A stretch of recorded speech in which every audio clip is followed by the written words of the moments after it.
Where did dancehall come from? Dancehall music is also called raga or dub, and has its an edgy, bold, romantic, and metaphoric militancy genre of Jamaican popular music, created by Jamaicans, recorded in Jamaica in the late 1970s. Initially, dancehall was a more sparse version of reggae than the roots style, which had dominated much of the 1970s. Who invented dancehall? How did dancehall develop?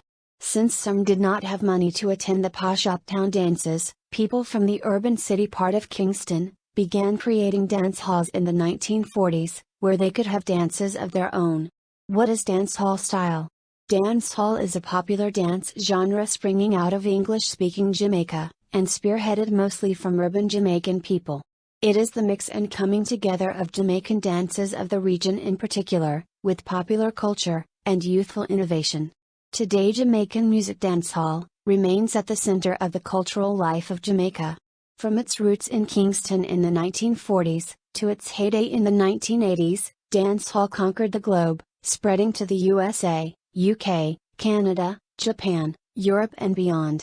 Jamaica gave life to a space that was responsible for urban lifestyles, and dissemination of ideologies, reflective of the island's inner cities. The music and artists of the genre are representatives of day-to-day life, and combine elements of Jamaican bad boy ideal with the true stories of hardship that plagued the lower and working class people of Kingston. Who is nicknamed the godfather of dancehall? Gerald Bogle Levy is to dancehall dances as what Bob Marley is to reggae. Gerald Bogle passed away 15 years ago, but his legacy of dances that he invented on the dance floors still lives on even to this very day. Popular American artists sometimes borrow a few of his moves to complement their videos. The contemporary roots of the dancehall movement are evident in the toasting records of disc jockeys, or DJs, produced during the roots reggae era of the 1970s. The half-spoken, half-sung improvisations, known as DJ toasting, exemplified by U-Roy and Big Youth, were a standard accompaniment used by DJs when playing reggae records to live audiences, and toasting soon became an integral part of recorded reggae. However, the DJ became much more central to reggae culture in the dancehall era, overlapping with the influence that DJ toasting had on the birth of hip-hop culture in America.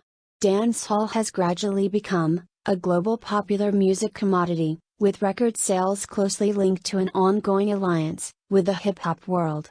Commercial peaks have included the early 1990s success of Shabba Ranks, the first internationally successful Jamaican DJ, and the 21st century impact of Shaggy, Beanie Man, and Sean Paul,